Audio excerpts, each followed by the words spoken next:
Alberto Luis Arias para Pachala. solicitar la comparecencia ante el Pleno de la Superintendenta de Bancos y también de la Superintendenta de Economía Popular y Solidaria para que informen qué acciones han tomado respecto a la reprogramación de pagos de cuotas por obligaciones con entidades financieras nacionales y no financieras, reza el título Señor de presidente, este buenas proyecto de noches. resolución. Escuchemos al asambleísta Luis Asambleístas, buenas Pachala. noches. Prevengo, por favor, a la Secretaría para proyectar un video, por favor.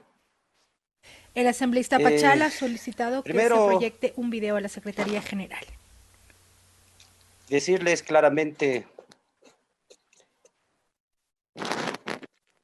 que esta resolución, para lo que creo, es pertinente.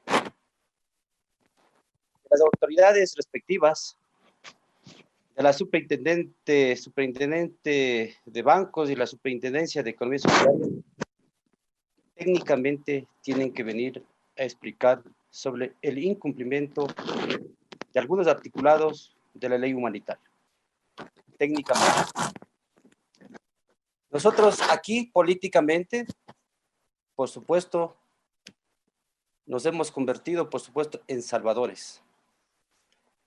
Como la lengua no tiene huesos, somos capaces de hacer el milagro mejor que Jesucristo. Ay de vosotros, decía Jesucristo, hipócritas, fariseos, sepulcros blanqueados, machitos, con el dinero ajeno, decía mi mamá. El dinero que está en la banca no es del Estado, no es del gobierno, ni de los banqueros. Yo soy un runa economista. Y a pesar de ser un runa economista, sé lo que es técnico, lo que es lo técnico. Aquí se miente, se engaña. Después de haber jodido el país, quieren hoy ser los salvadores. Mi mamá decía manapinguis, manapinguis, mapañawis.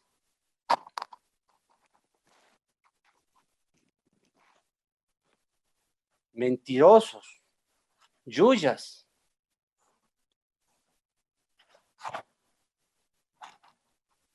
El 10% de todo lo que está en el sistema financiero es de los banqueros. El 90% de los clientes. Si quieren dinero electrónico, tiene que haber reserva. Tiene que haber ahorro. ¿Y qué ahorro nos dejaron?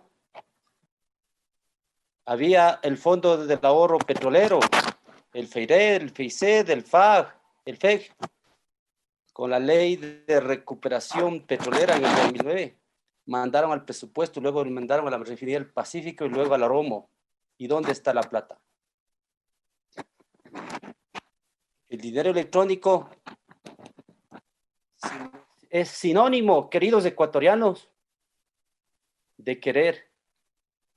Por supuesto, técnicamente, que se pague electrónicamente, pero ficticiamente, y se engañe, y quieren provocar otra nueva crisis.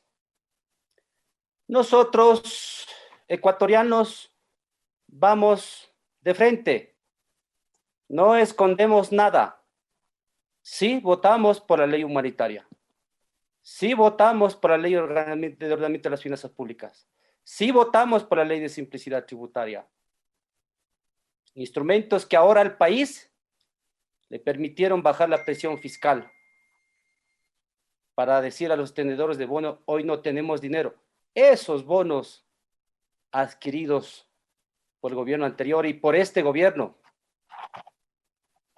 y que los 7,000 millones de dólares que ingresa de los 14,000 millones de tributos en el 2020, y de los 2,000 millones de dólares que ingresa, de los 6,000 millones que ingresa por petróleo, apenas el Estado va a tener un ingreso de 9,000 millones de dólares. Y quiero decirles, ecuatorianos, desde 2006, el servicio de la deuda, cuando era 3,000 millones de dólares, Ecuatorianos queridos, no crean. ¿Sabe cuánto está ahora el servicio de la deuda desde el 2006 hasta la fecha? ¿Y cuándo se profundizó? 9.000 millones de dólares. Es el servicio de la deuda. Y si todos los ingresos o pocos ingresos que hoy mandáramos al servicio de la deuda, nos quedamos sin nada y no habría plata para pagar para nada. Revisen los datos del fisco, revisen los datos del Banco Central, revisen los datos del Ministerio de Finanzas. Esa es la proyección real. ¿Y de dónde tengo la plata? Ay, el Banco Central tiene 3.000 millones de dólares. Claro que tiene. ¿De qué? ¿De quién? ¿De los famosos ahorros que ustedes dejaron en el Banco Central? No, eso ya se llevaron. Esos 3.000 millones son de nuestros ahorristas, ya hay que protegerle. ¿Y de dónde más cojo la plata? Queridos ecuatorianos, aquí en la Asamblea se dice de todo. Con la palabra se quiere hacer los milagros del mundo. Con la palabra se quiere dar los empleos.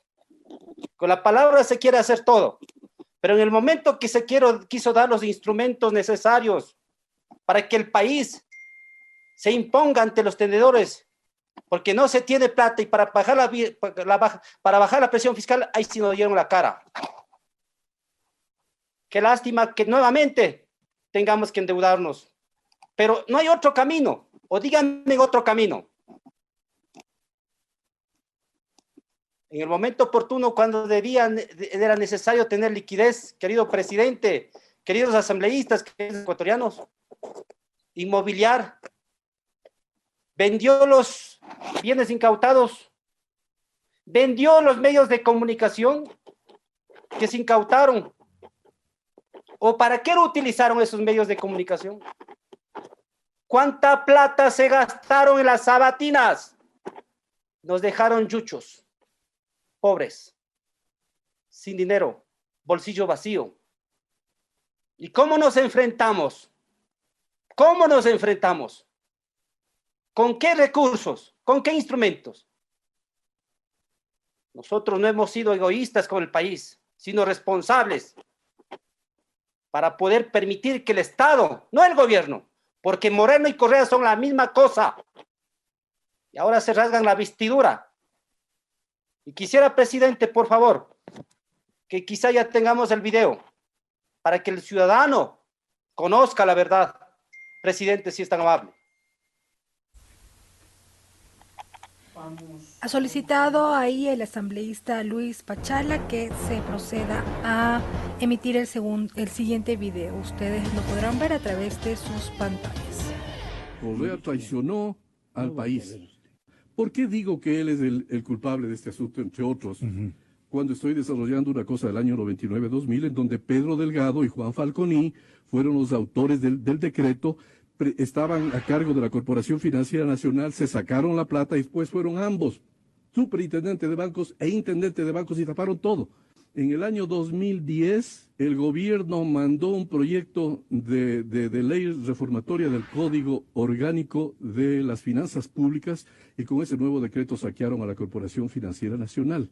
Todo lo que sucedió en aquella época cuando yo presidí la Comisión de Investigación del Feriado Bancario del año 99-2000, en donde él, conjuntamente con Pedro Delgado, fueron los responsables de los decretos, de la ejecución y luego el encubrimiento de las pérdidas de ese entonces a la Corporación Financiera Nacional por 1.178 millones de dólares, que a valor presente ahora serían 3.500 millones de dólares, que la ley nos obligaba a recuperar. En el momento que se conformó la comisión, ¿sabe a quién me propuso que vaya a miembro de la comisión para investigar el caso de Pedro Delgado y de Juan Falconi? Me propuso que uno de los miembros de la comisión sea Pedro Delgado. ¿Se ha visto semejante barbaridad en la historia de este país? Que el presidente le quiera poner al investigado, al presunto autor, cómplice y encubridor de los sucesos de la corporación, para que esté en la comisión. Me opuse radicalmente. Correa es responsable de haberle dado al primito, que ya se sabía que tenía graves indicios de un delito, de haber sido uno de los responsables del asalto a la Corporación Financiera Nacional, lo puso primero de su asesor. Él dirigía la política monetaria. En segundo lugar, le pasó de presidente del Banco Central y finalmente a todas las empresas incautadas que se conformó un fideicomiso. Fíjense la ironía de la vida llamada fideicomiso CFN, no más impunidad, no más impunidad. Se manejaron los recursos en una forma alegre. Todas esas empresas, de lo que yo conozco, están quebradas. El gobierno tuvo la habilidad y traicionó al país diciendo que van a vender los canales de televisión y esas empresas para entregar a los depositantes lo que habían perdido en el feriado bancario.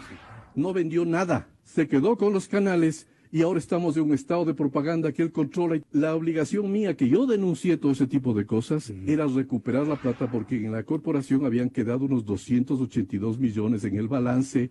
Al ver que estaban allí papeles cuando a la corporación le sacaron en efectivo su patrimonio entero, perdió más del 30% por este mecanismo, y les pedí que me autoricen devolverles esos papelitos que no valían nada porque habían sido declarados inconstitucionales a los bancos y que me devuelvan la plata. Allí empezó mi calvario con Rafael Correa Delgado. Él me traicionó a mí, traicionó a la comisión y traicionó al país, porque él había dicho que hay un acto de lesa humanidad en el feriado bancario cuando tuvo la oportunidad de recuperarse dinero y me negó y no me permitió recuperar la plata porque dijo que dizque iba a quebrar a los bancos. Pero para todavía facilitarle la decisión al presidente le digo, qué bueno les cobremos a 5 años plazo, a 10 años plazo, porque lo importante era el hecho de recuperar para el Estado lo que había sido un saqueo, con los nombres propios de su propio primo y de Juan Falcón y Puiga, quien fue elevado a los altares porque ahora tiene 2 embajadas. Este señor me invita a debatir a mí, que vaya y debata con los jueces penales, porque él sí cometió un grave ilícito. Él sí fue el autor, cómplice, encubridor de este hecho y además beneficiario de su propia familia, porque una hija de él en una empresa determinada se benefició con $1 millón. Todo eso está expuesto en este libro, que escribieron mis buenos amigos, aquí mando mi homenaje, que son Cleber Jiménez y Fernando Villavicencio. Todo eso está en este libro. Si no empezamos a increpar directamente a que el presidente de la República en un juzgado diga las cosas que tenga que decir en su defensa si se existiese, pero los datos, los indicios son demasiado importantes como para que nos callemos. Gracias, presidente. Aristóteles, el gran filósofo, decía, lo evidente no tiene explicación, presidente. Por lo tanto, sí, que vengan los que tienen que venir. Tienen que venir a decir los motivos técnicos con causas, efectos, etc. No se juega con los recursos de los depositantes. Hay que ser serios. Eso es solo un botón de lo que se tiene. Pero aquí, ecuatorianos, les habla. Sí, me dicen, los correístas, cuando me sacan, me dicen Poncho Dorado. Sí, esto sí era dorado. Pero cuando nosotros teníamos en nuestras manos el oro, y cuando hipotecaron el oro del Banco Central, ¿se acuerdan? Nuestros ponchos de los pueblos y se convirtió en sangre, en rebeldía, en coraje. Saquearon todo, dejaron vacío. Y si quieren más datos, aquí tengo la economía. Tengo todo. No seamos demagogos en la vida. Que Eduardo Valencia, desde el cielo, nos dé mucha sabiduría y coraje y humildad para saber ser sinceros con la patria. Y cuando nosotros ejerzamos nuestro poder, lo hagamos con la verdad. Y si hemos cometido los errores, reconocer, corregir y ser generosos con la patria. Y por eso es necesario, presidente, que aquí en la Asamblea se haga agendas más productivas. Y por eso, en estos momentos, vamos nosotros como bloque a respaldar esto por los transportistas, por los estudiantes, por los médicos. Las leyes se hacen para cumplir, presidente. Muchas gracias. Hemos escuchado ahí al asambleísta Luis Pachala, asambleísta por el Movimiento Creo. La palabra asambleísta Juan Cárdenas. El asambleísta Luis Pachala, asambleísta por la provincia